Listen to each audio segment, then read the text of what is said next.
আসসালামু আলাইকুম। আজকে ঈদে মিলাদুন্নবী নিয়ে আলোচনা করব এবং হাদিসে কি এসেছে আপনাদেরকে শোনাব। কোথা থেকে এলো ঈদে মিলাদুন্নবী সাল্লাল্লাহু আলাইহি ওয়াসাল্লাম উদযাপন?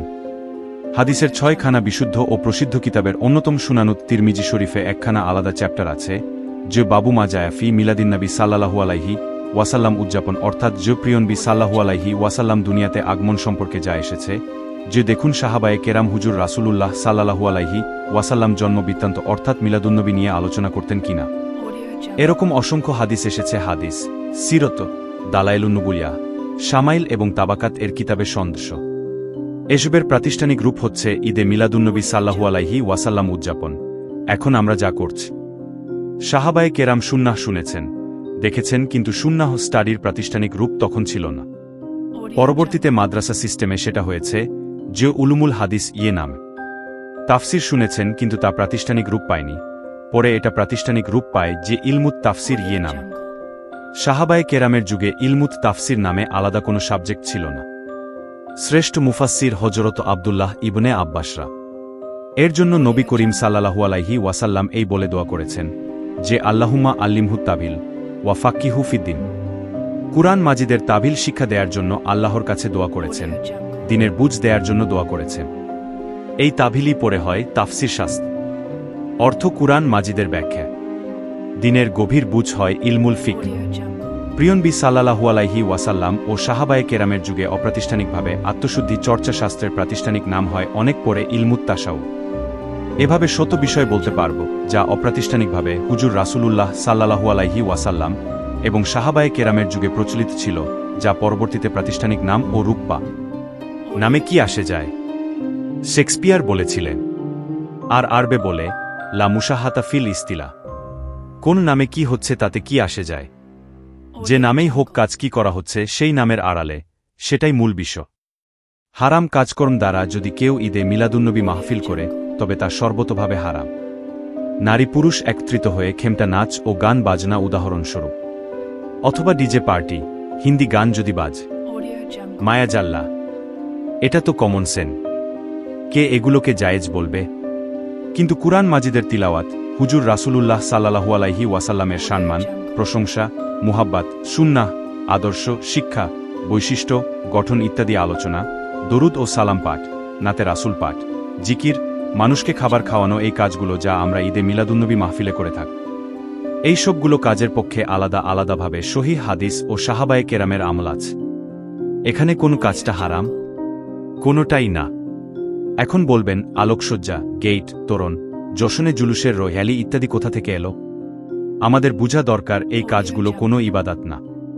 এগুলো হচ্ছে সাকাফাত বা সংস্কৃত। রমাদানে আরবের প্রায় সব দেশে সাজসজ্জা। এগুলো কি ইবাদাত নাকি যে আমরা বেদাতের ফতোয়া দেব? ইবাদাত ও সাকাফাতের পার্থক্যটা আমরা খুব কম মানুষই বুঝি। ইবাদাত ও সোয়াব লাভের আশায় কোনো কিছু করা হলে যার কোনো অস্তিত্বই ইসলামে নাই।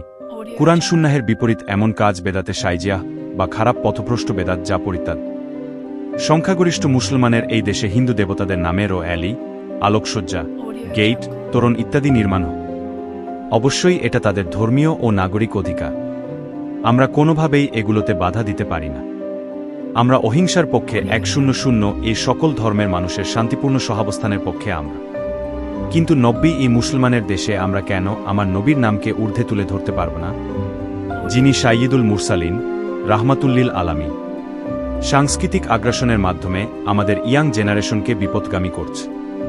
মিলাদুন্নবী, শবে বরাত, শবে মেরাজ, ওরস ফাতেহা ইত্যাদি আরও জৌলুসপূর্ণভাবে করা দরকার আমাদের আবহমান সংস্কৃতির অংশ হিসেবে। এগুলোর সবকিছু সোয়াব ও ইবাদাতের নিয়তে হয় না, সময়ের বিশেষ প্রয়োজনে।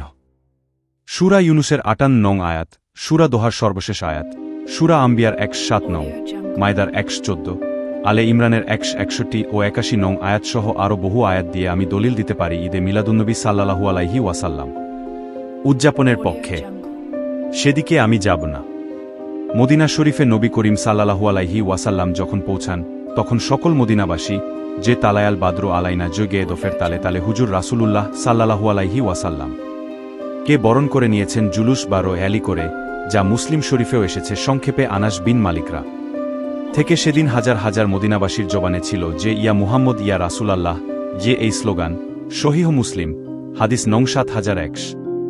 সিরতের সবচাইতে নির্ভরযোগ্য কিতাব সিরতে ইবনে ইসহাক ও সিরতে ইবনে হিশামের গ্রহণযোগ্য বর্ণনা হজরত ওমর ফারুকরা ও সাইয়িদুশ শুহাদা আমির হামজারা ইসলাম গ্রহণের পর তাদের দুজনকে সামনে রেখে, অর্থাৎ সাহাবায়ে কেরামের দুই ভাগের নেতৃত্বে দুজনকে রেখে নবী করিম সাল্লাল্লাহু আলাইহি ওয়াসাল্লামর অ্যালি বা মিছিল করে ইসলামের প্রথম অনানুষ্ঠানিক মাদ্রাসা বা খানকা যে দারুল আরকাম যে থেকে কাবা শরীফ পর্যন্ত গিয়ে প্রকাশ্যে নামাজ আদায় করেছেন, প্রথমবারের মতো সবাইকে নিয়ে জামায়াতের সাথে।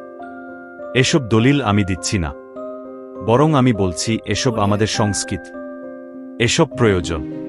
কখন কি নামে শুরু হলো তা বিষয় না। কাইস ইবনু মাখরামারা থেকে বর্ণিত, তিনি বলেন, আমি ও রাসূলুল্লাহ সাল্লাল্লাহু আলাইহি ওয়াসাল্লাম হস্তি বছরে আব্রাহার বাহিনী ধ্বংসের বছর জন্মগ্রহণ করব। তিনি বলেন, ইয়াসার ইবনু লাইস গোত্রীয় কুবাস ইবনু আশিয়ামকে উসমান ইবনু আফফান রাদিয়াল্লাহু প্রশ্ন করেন, আপনি বড় নাকি রাসূলুল্লাহ সাল্লাল্লাহু আলাইহি ওয়াসাল্লাম? তিনি বলেন, রাসূলুল্লাহ সাল্লাল্লাহু আলাইহি ওয়াসাল্লাম আমার চাইতে অনেক বড়, তবে আমি তার আগে জন্মগ্রহণ করব। রাসূলুল্লাহ সাল্লাল্লাহু আলাইহি ওয়াসাল্লাম হাতির বছর জন্মগ্রহণ করেছেন। আমার মা আমাকে এমন জায়গায় নিয়ে গেলেন যেখানে গিয়ে আমি পাখিগুলোর হাতিগুলোর মোলের রং সবুজে বদল হয়ে যেতে দেখেছি। জামে আত-তিরমিজি হাদিস নং ৩০৬০।